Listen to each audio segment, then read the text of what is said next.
Poverty is a very important and distinguishing feature of developing economies. In most developing economies, many of the people are absolutely poor. That means they cannot fulfill even basic needs. What are basic needs? Food, clothing and shelter. They do not even get one meal per day. In developing countries, poor people constitute almost one third of the total population. So if we take India's population of more than 130 crores, then you can imagine one third of the total population of 130 crores is not able to satisfy even basic needs of food, clothing and shelter. Such people are absolutely poor. We will further discuss various types of poverty in the chapter on poverty. Yet another feature of developing economies is dual economy. Dual, as the word suggests, is two. Now there are in economics three types of economies. One is a market economy, second is a socialist economy, and third is mixed economy. So in a dual economy or a mixed economy as it is often called, we integrate some of the features of market economy and some of the features of socialist economy. In India, we follow mixed economy. In such economies, villages are generally poor and backward. They are agriculture oriented. That is, the people are basically dependent on agriculture and handicrafts. Society is also very backward. There is a very orthodox social structure. In sharp contrast, we have cities. Cities are very modern. We have modern infrastructure. There are a lot of industries. Many people are employed in various jobs in what is called the services sector. And therefore there is this dichotomy, this contrast, this duality where the villages are poor and the cities are rich. In countries like India, where a large population lives in the villages, that means a large number of people are poor. Insufficient infrastructure facilities. This is yet another feature. Infrastructure is necessary for development. What do we include in infrastructure? Education, healthcare, electrification, transport and communication. All this is lacking in developing economies. That does not mean it is not there, but it is not there throughout the country. If we compare our villages to our cities, then very many villages even today in India do not have electricity.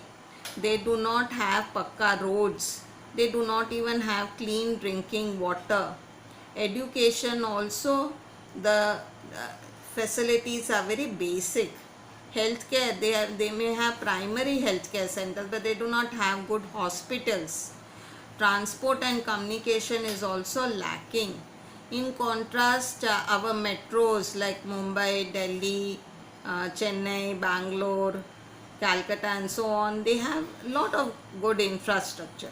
So this kind of inequality is there. And lastly, let us come to form of international trade. Now, when we trade within the country, that means two states in the country trade with each other. Let us say we get tea from Assam. So that is the trade between Assam and Gujarat. That is called internal trade. But when we sell something to USA or they sell something to us, then that is international trade. So developing countries generally export agro products and farm products. That means we sell the raw materials. We export the raw materials. We also export mineral ore like say coal or iron. These are raw materials. These are resources used for production. and then the finished goods are made and we import the finished goods. Now when we are exporting agro products, the demand for these products, if we compare the demand with the price is less as compared to the demand. So when the price is less, the income will be less. That means we will earn less money. We will earn less foreign exchange. On the other hand, when we import, when we buy ready-made goods. So we buy industrial products, we buy heavy machinery, and the cost of import is high. So when our imports are more than our exports, that means our expenses are more than our income, then we have to borrow money. We borrow money from countries, we borrow money from World Bank, from IMF and so on. So in that way, our foreign debt increases. We have to pay back this money we are borrowing. So this creates a vicious cycle of being in the process of development only. We are only in the process. So we can say from all these features that Indian economy is a developing economy. There are two concepts that we should clarify: economic activity and non-economic activity. What is economic activity? Economic activity means earning or spending money in exchange of goods or services, commodities or services. For example, a farmer sells his crop. In exchange of that, he gets money. Or a businessman, he carries on his business, he gets profit. A teacher gets salary. Non-economic activity are those activities which are not which are not aimed at obtaining income or reciprocate something indirectly. For example, taking care of a child. A mother takes care of a child. She does not get any salary for this. Now let me clarify one concept. A teacher who teaches in the school, she may teach her child at home. Now when she teaches her child at home, that is a non-economic activity at that time, because she is not getting any money for teaching her son or daughter. But when she is teaching in the school, that is an economic activity. So the main thing is that when we do some work or we buy or sell something, we get money. Yet another aspect of economics is the structure of Indian economy. There are three sectors in Indian economy: primary, secondary and services. The primary sector is related directly to land and raw materials, to natural resources.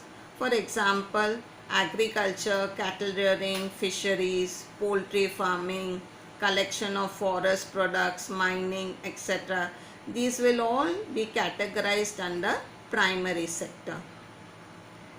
Secondary sector is that sector where the raw materials are used to make finished products. For example, when a cotton textile mill, cotton cloth is made from cotton ball, then that cotton textile mill falls under secondary sector. So small and large scale industries, construction work, electricity, etc. will fall in this sector. The third sector, also called tertiary or services sector, deals with trade, transport and communication, healthcare, tourism, banking and finance, so on. They offer us services and in return they get money. So we can say that the primary sector dominates in developing countries. Primary sector contributes the most in terms of employment generation and also to national income. Economic development leads to decrease in primary sector and increase in secondary and service sector. So we can see Rich countries are industrialized countries, whereas poor developing countries are agrarian economies. They are having agriculture as the main occupation. Let us move on to factors of production.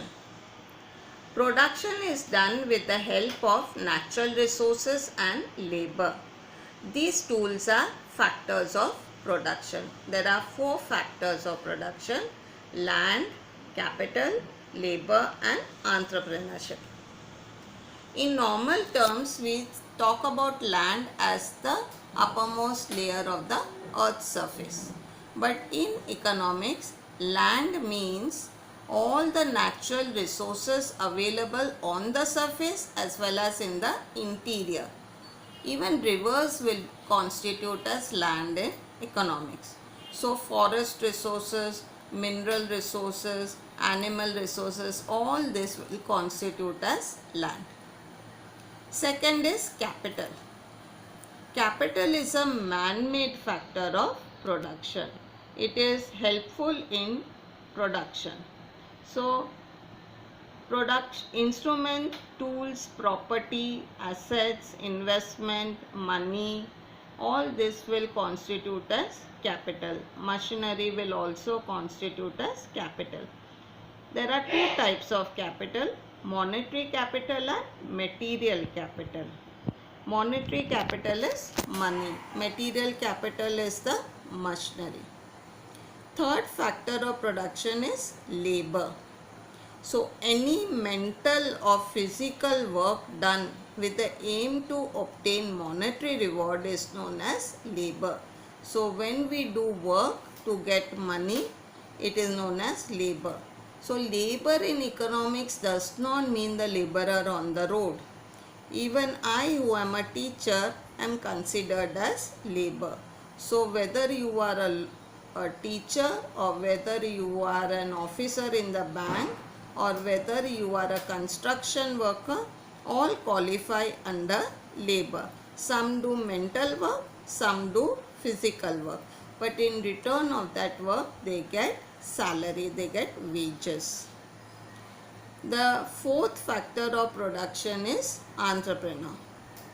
Now, all these factors of production exist in the economy, but it is the entrepreneur who coordinates all these factors together and brings them together at the same place at the same time in order to make production possible.